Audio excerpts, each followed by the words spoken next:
Halo semuanya, balik lagi di Manifest Cinema. Kali ini aku mau bahas film yang baru aja aku tonton kemarin lebih tepatnya, yaitu film Wakanda Forever, sequel dari film Black Panther yang pertama. Marvel berhasil menyimpan film ini dengan baik ya, karena ini jadi film terbaik di fase keempat setelah performanya yang kurang maksimal, dan juga sebagai perpisahan dari almarhum Chadwick Boseman. Only the most broken people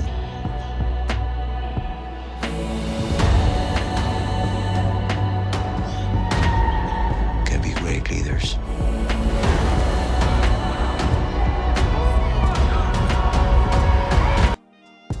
Wakanda Forever nih kayak ada peningkatan ya dari film pertamanya, karena kayak ceritanya kan setahun setelah kematian T'Challa, kemudian Ratu Ramonda menggantikan posisi tersebut untuk mengatur ulang Wakanda yang awalnya itu terekspos ke dunia luar, sehingga membuat negara-negara menjadi rakus terhadap vibranium yang ada di Wakanda.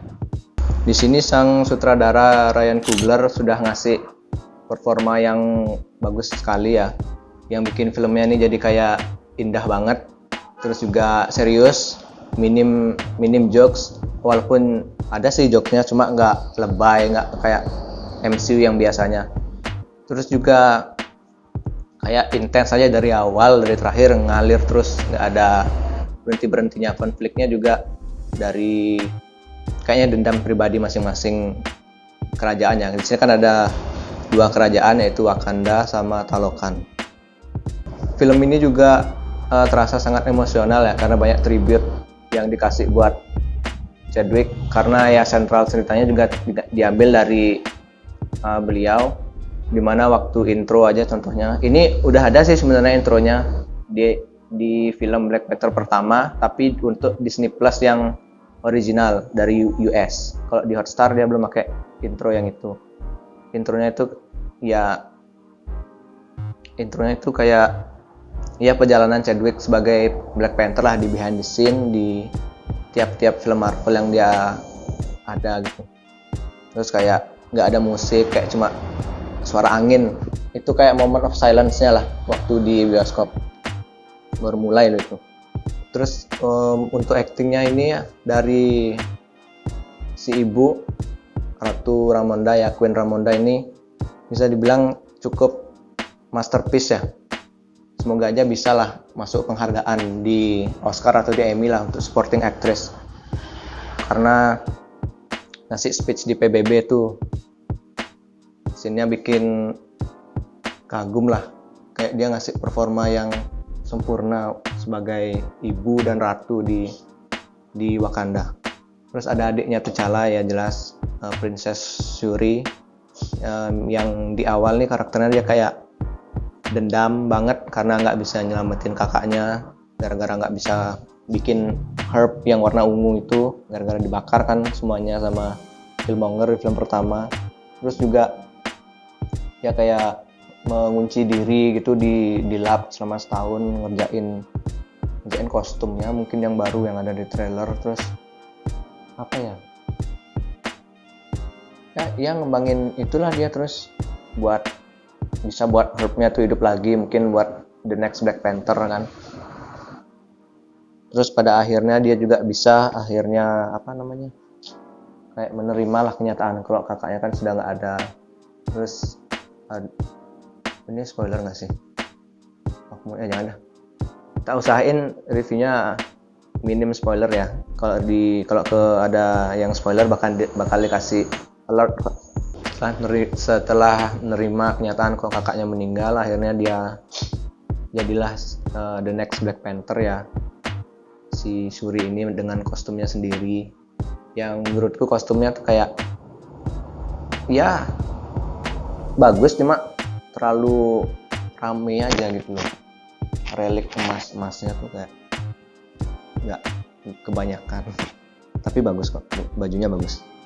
Nah terus ini karakter baru yang dikenalin sama Marvel Studio, raja dari kerajaan Talokan, Namor. Kalau pihak musuh nyebutnya Namor, kalau warganya nyebutnya itu Kukulkan atau dewa ular berbulu. Si Namor nih kayak di-explore banget ya sama si Ryan ini, soalnya kan dia dikasih spotlight lah sampai bisa nge-steal the show lah. Membuat banyak orang tuh banyak banget yang suka sama Namor belakangan ini, karena kayak flashback itu kan dijelasin asal usulnya, orang tuanya, kekuatannya. Di sini kan dia sudah dikonfirm sebagai Namor, sebagai mutan. Walaupun sudah ada mutan-mutan sebelumnya di MCU kan, kayak Miss Marvel sama siapa lagi tuh lupa. Terus juga dia di sini nggak dipotret sebagai villain ya, dia lebih ke anti-hero. Dia kayak bakal ngelakuin apa aja buat ngelindungin kerajaan Talokan beserta warga dan sumber daya vibranium yang ada di bawah laut itu. Kalau Namor jadi villain di sini mungkin sudah bakal dibunuh ya, kayak di film-film sebelumnya. Kayak ya udah satu film aja, satu kontrak gitu, selesai kalau villain. Tapi untungnya di sini mereka nggak ngebikin Namor jadi villain, jadi masih bisa lah buat ngelanjutin perjalanannya, jadi bisa dieksplor lagi lah karakter Namor ini nanti ke depannya. Terus juga di kayak film Black Panther yang pertama kan, itu dikenalin sama Wakanda. Kalau di sini kita dikenalin sama Talokan, kayak ibu kotanya, kerajaannya, warga-warganya.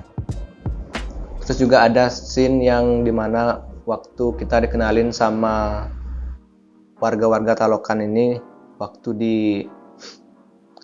kapal penambang gitu ya kalau nggak salah. Itu waktu mereka nyanyiin kayak senandung itu kayak merinding, tapi keren gitu. Kayak bakal ada yang ngagetin. Awalnya tak kira bakal ada yang ngagetin, ternyata nggak ada. Untungnya sih, tapi itu bikin merinding banget. Tak kira bakal jadi horor sih, cuma nggak ngagetin. Terus supporting aktornya ini kayak supporting karakternya ini kayak Baku, terus Okoye, terus siapa lagi tuh, Nakia. Terus ada 2 karakter baru kan dari Talokan. Terus untuk supporting karakternya nih kayak Baku, Okoye, terus Nakia. Terus dikenalin juga sama 2 karakter baru ya, Artuma sama Namora. Itu masing-masing punya screen time yang cukup lah buat ngenalin kita ke mereka lagi gitu loh. Nggak cuma sekedar ada dan nggak cuma di situ aja gitu loh. Tetaplah kayak film pertamanya gitu, tetap ngebantu cerita. Terus juga ada agen CIA ya, Everett Ross ada lagi di sini balik, tapi dia cuma sekilas aja sih, karena kan fokusnya di 2 pihak ini, kayak Wakanda sama Talokan. Karakter baru lagi ya, ini ada kandidat Young Avengers, mungkin penerusnya Tony Stark, Ironheart, atau biasa disebut Riri Williams, anak lulusan MIT ya, atau mungkin anak yang sedang kuliah di MIT. Di sini dia kayak dikenalin aja gitu loh, kayak kan nanti dia punya seriesnya sendiri, mungkin dia bakal dikenalin lebih dalam di sana. Tapi di sini dia keren kok, kayak berhasil lah dapetin perhatian para penonton. Tapi yang aku kurang suka itu ya bajunya sih, suitnya. Kayak emang di komik kayak gitu ya suitnya, kayak ada punuk gini di belakangnya 2. Itu di komik emang kayak gitu ya, kayak ribet nggak sih bajunya kok kayak gitu. Terus di lengannya juga tuh ya pokoknya agak ribet lah bajunya, nggak kayak baju-baju Iron Man yang sebelumnya. Ya tahu karena kan dia yang ngerancang sendiri, yang apalah bisa dimaklumi jadinya. Terus ada sound effect-nya masih dipegang sama Ludwig Göransson ya, dari film pertama. Ludwig Göransson juga pernah ngisi scoring buat series Mandalorian, yaitu juga ada Black Panther yang pertama sama yang sekarang ini. Tetap ciri khasnya dia ya, keren-keren semua scoringnya. Apalagi di scoringnya untuk tim Song Namor, yang waktu Namor mau nyerang kapal selamnya Wakanda mungkin ya, itu di situ kayak keren banget, kayak merinding, banyak banget momen merindingnya di film ini. Terus sinematografinya juga tetap bagus kayak film pertama. Terus juga ada apa namanya nih, kostum desain ya, wajar banget nih. Dari film pertama itu tetap baju-bajunya keren-keren, yang kedua juga makin keren bisa dibilang. Semoga aja bisa masuk Oscar lah untuk kostum desain ya. Terus juga production design ini bagus-bagus banget. Terus apa lagi ya? Oh ya, ini visual effect CGI ini keren banget, apalagi yang di air ya. Tahu kan CGI di air tuh agak susah, apalagi waktu dikenalin ke apa namanya, ke kotanya, ke capital city Talokan itu kan dalam air, itu gelap banget, kayak real lah, kayak nggak realistis sih, cuma kayak dapet lah feel lautnya tuh, laut itu dalam, gelap ya, persis kayak gitu, kayak ada rumput laut sekitarnya. Terus warga-warganya di dalam air tuh ngomongnya detail banget kayak di dalam air, sama kayak film Aquaman ya, detail gitu suara di dalam air sama nggak di dalam air. Terus ngomong-ngomong soal CGI di dalam air, terus sama orang-orang warna biru, kayak ngingetin sama ini sih, Avatar ya, Way of Water. Kalau James Cameron nonton ini kayak bakal ngelunjak lagi dah, kayak dirujak lagi mungkin filmnya. Cuma ini kan Talokan nggak punya ekor kayak Avatar, sama apa ya, nggak ada tato di badannya. Itu aja sih, kayak punya kemiripan lah. Karakternya warna biru, terus CGI-nya kerenan di air, terus ya gitulah. Tunggu aja nanti Way of Water bakal kayak gimana. Untuk skor terakhir dari aku pribadi, awalnya mau ngasih 9, karena aku nyadar di film ini ada sedikit selipan dari kaum Sodom ya.